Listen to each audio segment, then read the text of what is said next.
So mga tol, alam po ng karamihan na panalo po ang ating pambatong former 3 Division World Champion Janril Casimero versus Misuzuki po ng Japan.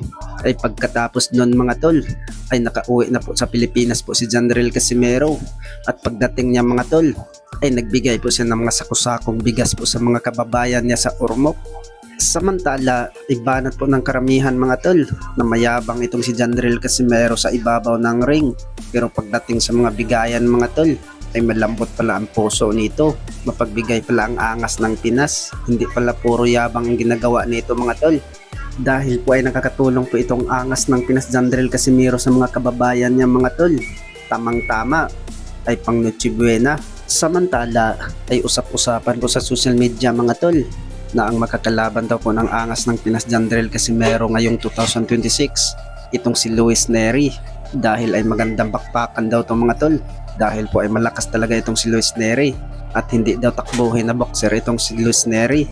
Banat po ng karamihan mga tol, pag hindi daw tatakbo itong si Luis Neri kay Cuadro Alas ay bugbog daw ang aabutin nito. Ano kaya sa tingin nyo mga tol, kayang bugbugin ni Cuadro Alas itong si Luis Neri? Sa kabilang banda naman mga tol, ay may malaking laban po na aabangan natin ngayong January 2026 sa pamamagitan po ng WBC Lightweight World Champion Shakur Stevenson versus sa WBO Junior Welterweight World Champion Teofimo Lopez. Dahil po ngayong January na po ang laban nila ni Shakur. Banat po ng karamihan mga tol, natalunin daw ni Shakur itong si Teofimo Lopez. Easy fight lang daw para kay Shakur itong si Lopez.